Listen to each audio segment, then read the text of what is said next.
మీ business ఏదైనా మీ ఊర్లో promotion చేయాలంటే అది సుమన్ టీవీతోనే సాధ్యం. ఇప్పుడే సంప్రదించండి. హలో నమస్తే, వెల్కమ్ టు సుమన్ టీవీ. ఈ మధ్య కాలంలో చాలా మంది కరెంట్ షాకులకు గురవుతున్నారు. అదే విధంగా ఈరోజు దర్శి ప్రాంతంలో శివాజీ నగరం అనే విలేజ్ లో ఇక్కడ మనం పైన చూసినట్లయితే విద్యుత్ తీగలు మరీ భయాందోళకరంగా మనకి కనిపిస్తున్నాయి. పక్కన చూస్తే ఐరన్ ఉంది. అక్కడ ఆ ఇంట్లో ఉండేవాళ్ళు పైకి వెళ్ళాలన్నా కిందికి రావాలన్నా చాలా భయపడుతున్నారు. అలాగే చిన్నపిల్లలు ఉన్నారని ఇప్పటికే వాళ్ళకి 2 సార్లు షాక్ కొట్టిందని వాళ్ళు మనకి చెప్పడం జరిగింది. ఇక్కడ చూసినట్లయితే మెయిన్ వైర్లు డైరెక్ట్గా ఇంటి మీద నుంచి పోయిన దృశ్యాలు మనం చూస్తున్నాం. ఇక్కడ ఇంట్లో రెంట్కి ఉండే వాళ్ళు ఉన్నారు. అసలు వాళ్ళని అడిగి అసలు ఇక్కడ ఏం జరిగిందని తెలుసుకుందాం. చెప్పండి సార్, ఇక్కడ ఆ విద్యుత్ వైర్ల వల్ల మీకు ఎటువంటి ఇబ్బంది జరుగుతుంది? ఇక్కడ 2 ఇయర్స్గా ఉంటున్నామండి. 2 ఇయర్స్గా ఇదే వైర్లను చెప్తున్నాము. కరెంటు డిపార్ట్మెంట్కి మారుస్తామని చెప్తున్నారు, కానీ ఎవరు పట్టించుకోవట్లేదు. పిల్లలు పైకి ఎక్కినప్పుడల్లా మేము చూస్తూనే ఉన్నాము. ప్రతిరోజు పిల్లలు పైకి ఎక్కాలంటే మేము అక్కడే పని మానుకొని పిల్లల కోసం ఏమవుతుందో అని చెప్పి చూడాల్సిన పరిస్థితి ఇక్కడ ఉంటుంది. ఆ వైర్లు మాత్రం ఇంతవరకు ఎన్నిసార్లు కంప్లైంట్ చేసినా, ఏఈ గారికి చెప్పినా కూడా మారుస్తామని చెప్పారే కానీ ఇంతవరకు దాన్ని మార్చడానికి ఎవరు ప్రయత్నం చేయలేదు. చాలా ఇబ్బందిగా ఉంది మాకు ఇక్కడ. ఎందుకంటే పిల్లల కోసం మేము అనుక్షణము పైకి వెళ్ళాలి అని అంటే ముందు పిల్లలు ఎక్కడికి వెళ్తారో అని చెప్పేసి పని మానుకొని వాళ్ళ కోసం అదే పనిగా చూడాల్సి వస్తుంది. దయచేసి ఈ వైర్లను మార్చే పరిస్థితి తీసుకురావాలని చెప్పేసి సుమన్ టీవీ ద్వారాగా మీకు విన్నవించేస్తున్నాం సార్.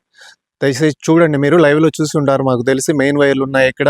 పిల్లలు ఏంటంటే ఎంతసేపు కూడా మేము పనులకు వెళ్ళే వాళ్ళం, పిల్లల కోసం అలాగే ఉండి చూడాలి అని అంటే ఉండలేం కదా. పిల్లలు సెలవు దినాలలో ఎప్పుడు ఎక్కుతారా ఏంటనేది ఒక టెన్షన్గా ఉంది మాకు. 2-3 సార్లు పిల్లలకు కరెంట్ షాక్ కూడా కొట్టడం జరిగింది. ప్రమాదం తప్పిపోవడం వల్ల ఊపిరి పీల్చుకోగలిగినాము. దయచేసి ఈ సుమన్ టీవీ ద్వారా మేము తెలియజేస్తున్నాం సార్.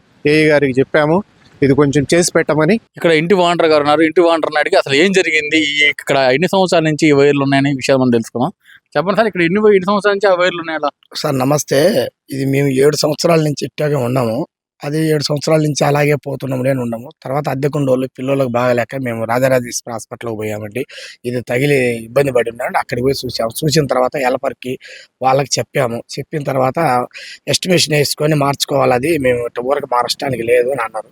సరే ఎస్టిమేషన్ చేసుకోవడానికి మా కాడేం డబ్బులు లేవు, మేము కష్టం చేసుకొని బతికే వాళ్ళము, ఏదైనా ఉంటే అవకాశం ఉంటే మార్చండి సార్ అన్నారు. ఈరోజు మిమ్మల్ని పిలిచి చెప్పించుకోవడానికి కారణం ఏమైందంటే, మేము వర్షానికి పైకి ఎక్కుతూ అది పట్టుకున్నాం. ఈనపది పట్టుకోగానే జారి అది షాక్ వచ్చేసి కింద పడ్డాం. ఇప్పుడు బాలయ్య హాస్పిటల్కి పోయి ఇంజక్షన్లు కూడా వేయించుకుంటున్నారు.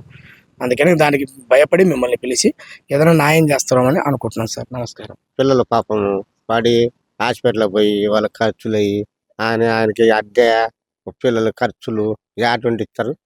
అది కరెంటు అది టీవీయా ఇనుమే మీరు పట్టుకుంటే చాకు వస్తుండే. ఏం చేస్తారు? చూస్తున్నట్లయితే ఇంట్లో ఉండే వాళ్ళు బట్టలు ఆరేసుకోవడానికి కూడా అక్కడ దండం మీద బట్టలు ఆరేసుకుని ఉంటారు. అదేవిధంగా ఆ వైర్లు కూడా చూడవచ్చు మనం, వాళ్ళకు కూడా చాలా ఇబ్బంది కలిగే పరిస్థితి చూస్తున్నాము. ఈ సంబంధించిన అధికారులు వెంటనే స్పందించి ఈ సమస్యని పరిష్కరించాలని ప్రజలు కోరుకుంటున్నారు. కెమెరామెన్ జానీతో షుకూర్, సుమన్ టీవీ, దర్శి.